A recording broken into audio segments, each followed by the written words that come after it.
Hey, welcome to Foreigner in the Philippines. I thought I'd give you an update from our end on how life is going on our simple life. Our simple life is in a way enforced simple because we had, let me see, we went out today and we went to Taliban and we got some stuff while we were there. And along the way we stopped at the checkpoint. There's one checkpoint, as I mentioned before, and this time we did get stopped, even though the fancy car that was in front of us didn't get stopped.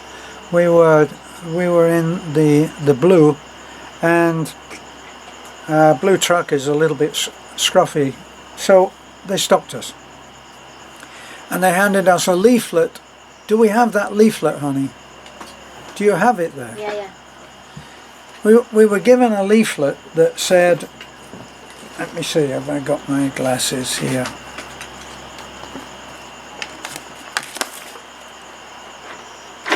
We were given a leaflet which told us what the situation was going to be from now on. And here's the leaflet.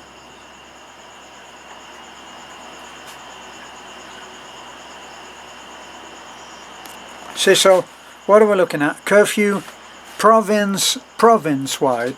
The curfew is 9 p.m. to 5 a.m. 24 hours for ages 65 and above and below 18.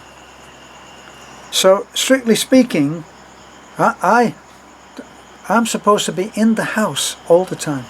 Right, mandatory use of face masks at all times in all public places, starting on Thursday, March 26th, 2020, at 5 a.m. So, and then it's signed. When we're gonna start that? March? It says March 26th. Oh, we are now May. Right, so, but apparently they're putting this out as if it's all happening all over again. So, yeah, the rest of it is in Filipino, which of course I can't read. So what we're finding is that people along the road, not to misinterpret when I say simple people, I mean village people who are, well, who are not really, in a way, not really affected by all of this madness. They're not affected by it because, you see a bunch of kids, none of them are wearing a mask. Now when you get into town, you're not seeing as many children, but you are seeing them. There's no question, you are seeing them. Businesses are open. Now what will happen when you go into a business, the bigger ones will take your temperature into the forehead, and some of them actually tell you what the temperature is. They all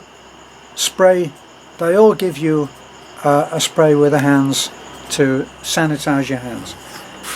And then you go in, and then from there it's as near as you possibly can social distancing, but no one is there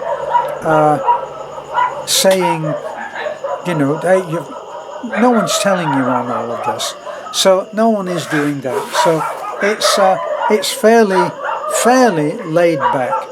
Sorry about the dogs all barking right now.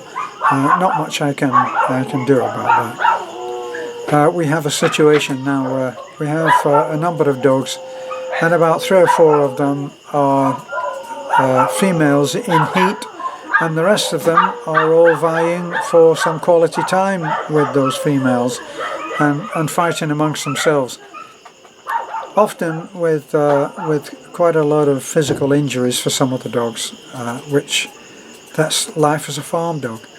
So we have not really felt that it is influencing our life.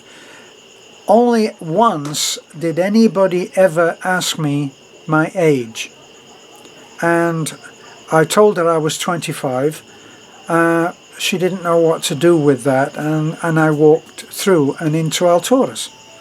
Now when you get inside, some people may be wearing the mask or maybe not, and if they're wearing the mask they might be wearing it like I've been wearing it, which is like this. Not like this, which is like this. Now I got to tell you, when I'm working next door on the house remodeling, and I am cutting up a lot of plywood.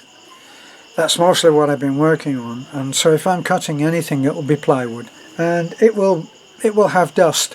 If I'm sanding it, it will be with a palm sander, and there'll be dust. So I've been wearing a mask. It really is quite exhausting, and from my experience in doing the remodeling on the house, I'm really surprised at how people out there who have got to wear the mask for 8 or 9 hours and don't get a rest from it. You're breathing out and breathing in, and some of it's fresh air and some of it's not. Some of it's what you just breathed out. It can really become quite tiring.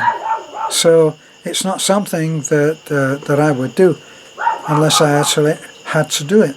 So when we go out, I don't wear a mask in the car. It's very easy when we're in the Raptor because the Raptor is tinted windows and you can hardly see anything. And anyway, surely there must be an even greater level of madness if you've got man and wife sitting in a car together and they're both wearing masks.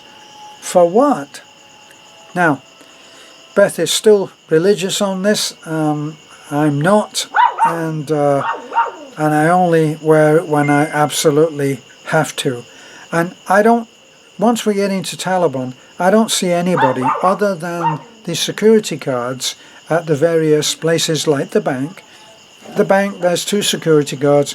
One will take your temperature, one will spray your hand with a sanitizer, and then you go in.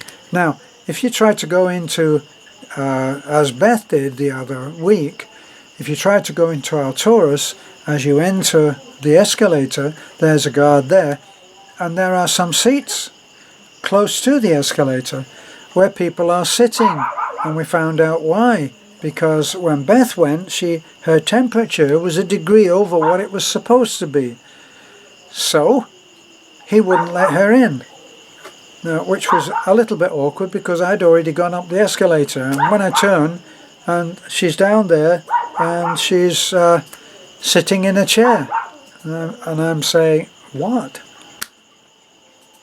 See, so that's the only time that I've seen anybody refused. A couple of other people while she was there, so obviously the security guard on that particular post was being very strict.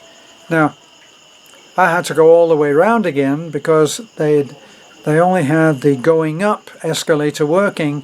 The other one coming down, they'd shut down to make it easier for the guard to take temperatures, right? So I had to find another exit and come back around and find Beth. And then I said, well, why didn't you just go to another entrance? Which is what we did. We went to another entrance and the guard didn't even take either of our temperature. See, so some people are going to be rigid, some people are going to be very laid back on it. They're not going to really bother. And we've been finding lately that nobody gets off their chair at the checkpoints. Nobody. They're just not doing it. So they're kind of extremely laid back, you know, not much more laid back than that. So that's how the restrictions are affecting us at the moment. Apparently, Beth tells me that these things in this are being strictly adhered to in Manila, places like Manila, where they're living very, very close together. So I'll accept that that's the case. How would I know otherwise? But for us, it doesn't seem like it's very serious, and people, I think, are being laid back. I see other expats who are saying, we went for a drive, and we went, and they're going to a drive that's out of their barangay, so they're having to possibly pass checkpoints, or maybe not, and maybe they are strict like some of ours, and maybe they're not. So the province seems an awful lot easier, because we're not living on top of each other, and that helps.